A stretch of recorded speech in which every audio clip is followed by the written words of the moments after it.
Good morning students. कैसे हो आप सभी? सभी लोग अच्छे होंगे और मेरे तो बेस्ट विशेस हैं, आप सभी अच्छे रहो, साथ ही साथ आपके फैमिली सारे लोग बहुत अच्छे रहें। जल्दी ही हम लोग स्कूल में फिर से वापस मिलें, ऐसी सिचुएशन क्रिएट हो, तब तक के लिए बी सेफ। तो हम लोग पिछले दिन जो चैप्टर 2 स्टार्ट किए थे, 2 क्लासेस हमने उसका किया है और पिछले दिन हम लोग न्यूट्रिएंट्स ऑफ फूड भी पढ़े थे, जिसमें आपने पहला कार्बोहाइड्रेट्स पढ़ा था, शुगर पढ़ा था, शुगर्स, स्टार्च। कार्बोहाइड्रेट में ही 2 पार्ट्स बांटे गए थे, शुगर और स्टार्च। शुगर जो था आपका सिंपल कार्बोहाइड्रेट था और स्टार्च जो था वो कॉम्प्लेक्स कार्बोहाइड्रेट था। फिर आपने सेल्यूलोज भी पढ़ा था, इसके फंक्शन क्या थे वो भी पढ़ा था। साथ ही आपने 2 एक्टिविटी भी करके देखा था, जिसमें आपको चेक करनी थी कि जो आप सैंपल लिए हो उसमें शुगर है या नहीं, और दूसरा एक्टिविटी जो आपको करना था उसमें देखना था कि स्टार्च है या नहीं। 2 एक्टिविटी आपने किया था। फिर आपने फ़ैट्स के बारे में भी पढ़ा था कि फ़ैट्स जो होते हैं वो एनर्जी गिविंग फूड हैं और ये बहुत इंस्टेंट एनर्जी देते हैं और कार्बोहाइड्रेट से दुगनी एनर्जी देते हैं अगर सेम अमाउंट में भी लो तो भी। किन से मिलता है, क्या वेजिटेबल फैट्स किससे मिलता है, फिर एनिमल फैट किससे मिलता है, ओबेसिटी किसको कहते हैं, इसके क्या फंक्शंस हैं फैट्स के, वो सारे आपने पढ़े थे। साथ ही आपने इसके सारे 2 न्यूट्रिएंट्स के फंक्शंस भी पढ़ा था और साथ में हमने देखा था कि कोलेस्ट्रॉल क्या होता है, ये सारी चीज़ें हमने देखी थी। तो आज हम लोग जो स्टार्ट करेंगे वो एक एक्टिविटी है हमारे पास, एक्टिविटी नंबर 3। इसमें आपका क्या करना क्या है, ये एक्टिविटी क्यों कर रहे हैं, ये एक्टिविटी कर रहे हैं ताकि आप चेक कर पाओ कि जो फूड सैंपल आपने लिया है उसमें फ़ैट है कि नहीं। फ़ैट भी एक न्यूट्रिएंट है, ये तो आप जान ही रहे हैं। उसमें फ़ैट है कि नहीं ये हम लोग चेक करेंगे इसमें।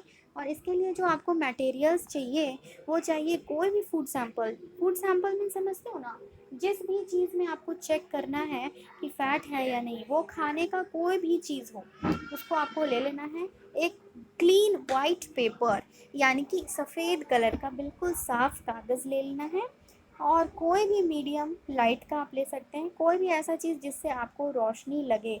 टॉर्च हो सकता है, बल्ब हो सकता है, कोई भी चीज़ हो सकता है। और करना कुछ ऐसा है कि जो फूड का आपने पार्ट्स लिया है यानी जो फूड सैंपल लिया है उसको क्या करना है कि प्लेन वाइट पेपर पे उस फूड सैंपल को हल्का हल्का रगड़ना है, ठीक है, और उसको सूखने देना है। अब क्या करना है कि उस पेपर को उस लाइट के सामने लेके जाना है, लाइट को जला देना है और उस पेपर को उस लाइट के सामने लेके जाना है और उससे देखने की कोशिश करनी है और देखना है कि क्या आपको कुछ धब्बा धब्बा जैसा दिखाई दे रहा है उस पेपर पे। तो आपका ऑब्जर्वेशन क्या होगा और कंक्लूज़न क्या होगा वो यहाँ पढ़ते हैं कि आप क्या देखेंगे और उससे आपको क्या पता लगेगा।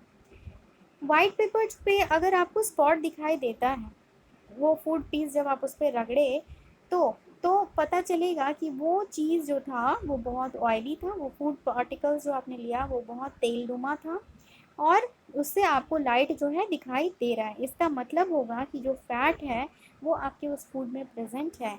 अगर आपने रगड़ के उसे छोड़ दिया सूखने के लिए, फिर आप उसको लाइट के पास लेके गए और आपको कोई स्पॉट दिखाई नहीं देता है, इसका मतलब आप समझना उसमें फ़ैट नहीं है। लेकिन अगर आपको स्पॉट दिखाई देता है जब आप उसको लाइट के पास ले जाते हैं तो इट मीन्स कि उसमें फ़ैट है। इसको आप अलग अलग फूड सैंपल के साथ करके देखोगे, आपको पता चल जाएगा कि किस में है और किस में नहीं है। कुछ फूड आइटम्स यहाँ दिए गए हैं, कितने तरह का फ़ैट होता है वो यहाँ दिया गया और उसके क्या सोर्स है, यानी वो फ़ैट किधर से मिलता है, वो चीज़ किससे मिलता है वो। जैसे देखो यहाँ पे कुछ फूड आइटम में पहला बटर है।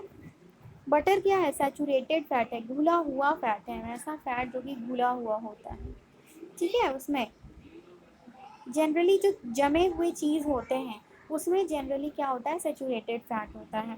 और ये जो एक चीज़ और भी आप बोल सकते हो कि एनिमल सोर्सेज से मिलने वाला जो फैटी सामान है, फैटी सामान है, उसको हम लोग जो है सैचुरेटेड फैट में रखते हैं और प्लांट से मिलने वाले फ़ैट को अनसैचुरेटेड फैट में हम लोग रखते हैं। वो इस टेबल को आप पढ़ के समझ लेना। फिर यहाँ पे प्रोटीन्स पढ़ेंगे हम लोग। प्रोटीन को जनरली बॉडी बिल्डिंग न्यूट्रिएंट कहा जाता है क्योंकि ये हमारे बॉडी को बिल्डअप करने का काम करता है। प्रोटीन मॉलिक्यूल जो है वो बहुत सारे स्मॉल मॉलिक्यूल्स से बना होता है जिसको हम लोग एमिनो एसिड कहते हैं, ठीक है। बहुत सारे छोटे छोटे मॉलिक्यूल्स मिलते हैं, तब जाके एक प्रोटीन मॉलिक्यूल तैयार होता है, और उन छोटे मॉलिक्यूल्स को हम लोग एमिनो एसिड के नाम से जानते हैं।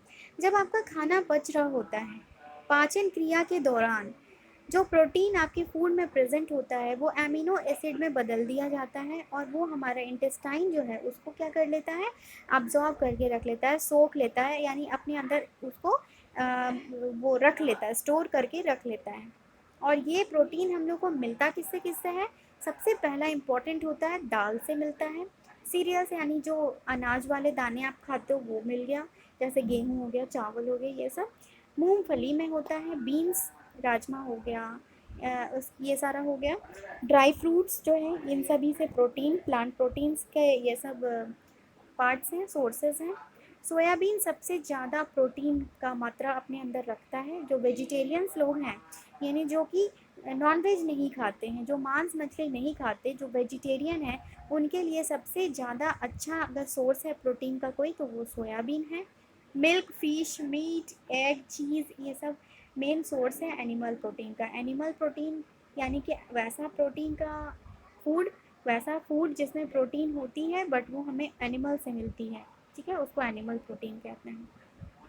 यहाँ पर फिर से हमारे पास एक एक्टिविटी है जिससे हम लोग चेक करेंगे कि जो फूड सैंपल आपके पास है उसमें प्रोटीन है कि नहीं है।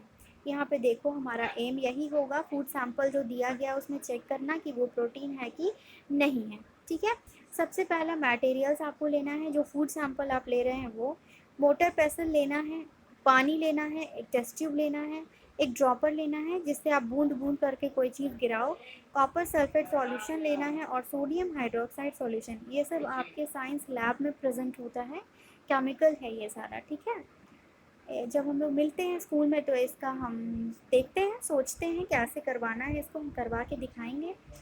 प्रोसीजर क्या करेंगे, हम लोग एक छोटा सा पीस ले लेंगे फूड सैंपल का, एक मोटर में, मोटर यानी कि किसी भी बर्तन में ले लेना है, फिर उसको मसल करके एक पेस्ट जैसा तैयार कर लेना है, और उसमें थोड़ा पानी मिला देना है ताकि वो थोड़ा सा पतला हो पाए, थोड़ा सा घुलनशील हो पाए। फिर उसमें 2 ml जो है इस जो हमने तैयार किया पेस्ट, इसको टेस्ट ट्यूब में डाल देना है, और ड्रॉपर की मदद से 2 ड्रॉप कॉपर सल्फेट सॉल्यूशन भी उसमें मिलाना है, और 10 ड्रॉप सोडियम हाइड्रोक्साइड सॉल्यूशन का मिलाना है। सोडियम हाइड्रोक्साइड सॉल्यूशन को हम लोग कॉस्टिक सोडा भी कहते हैं, ठीक है। और अब क्या करना है कि टेस्ट ट्यूब को धीरे धीरे करके हिला लेना है, मतलब मिक्स हो जाए अंदर की चीज़ें, और कुछ समय के लिए, फ्यू मिनट्स के लिए आपको उसको छोड़ देना है। इतना करने के बाद आप क्या देखेंगे कि जो सॉल्यूशन है ना, अगर वो पर्पल हो गया, इसका मतलब कि जो फूड सैंपल आपके पास है उसमें प्रोटीन है। अगर सॉल्यूशन जो है ब्लू हो गया तो समझना है कि फूड सैंपल में प्रोटीन नहीं है। फंक्शन क्या होता है प्रोटीन का, फंक्शन जो है वो हमारे बॉडी का मेन स्ट्रक्चर तैयार करता है, जैसे मसल्स, स्किन, हेयर, नेल्स, ये सब का किससे बने होते हैं, ये सब प्रोटीन के बने होते हैं।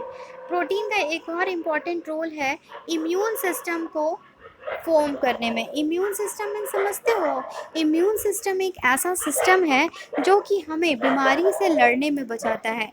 कोई भी डिजीज़ आपको हो गया, कोई भी बीमारी हो गया, तो उससे लड़ने में हमें ये बचाता है, मतलब हमें लड़ने में इसकी हमारी लड़ने की जो क्षमता है बॉडी की, उसको ये तेज़ करता है, उसको ये और स्ट्रॉन्ग बनाता है, और एक एंटीबॉडी के रूप में काम करता है, यानी कोई भी परेशानी आपके बॉडी में, कोई डिजीज़ आ गया तो उससे लड़ने में हेल्प करता है, एक कंट्रोल सिस्टम की तरह काम करता है, एक हार्मोन के रूप में, ठीक है। जैसे अभी जो आपके पास ये कोरोना वायरस वाला प्रॉब्लम आया है, अगर आपका इम्यून सिस्टम अच्छा होगा तो वो आपको उस डिज़ीज़ से, अगर आपको बाय द वे ऐसा हो ना, बट अगर किसी भी इंसान को ये बीमारी लगती है और अगर उसका इम्यून सिस्टम स्ट्रांग है तो उसको ये ज़्यादा कुछ इफ़ेक्ट नहीं कर पाएगा, वो बिल्कुल उससे जो है ठीक किया जा सकता है। इसलिए आपका जो इम्यून सिस्टम है वो बढ़िया होना चाहिए। कुछ प्रोटीन रिच फूड आइटम और उनके कितने अमाउंट्स होने चाहिए वो यहाँ दिया हुआ है। जैसे कि एक हम लोग लेते हैं एग, अगर एक मीडियम साइज़ का अंडा ले लो तो उसमें लगभग 6 ग्राम प्रोटीन आपको मिल जाता है। एक गिलास दूध ले लो तो 6.3 ग्राम प्रोटीन उसमें मिल जाता है। ऐसे करके कुछ चीज़ें यहाँ दी गई है, और उसमें कितना प्रोटीन मिल सकता है वो भी यहाँ पर दिया गया है। और फिर यहाँ पर एक चेक पॉइंट है अभी तक जो हुआ है उससे रिलेटेड, यहाँ पे आपको कुछ ट्रू फॉल्स करने हैं, ये आप करोगे। और हम लोग नेक्स्ट जो टॉपिक पढ़ेंगे विटामिन्स, वो हम लोग नेक्स्ट डे करेंगे। आज हम लोग यहीं पे ख़त्म करते हैं। Thank you.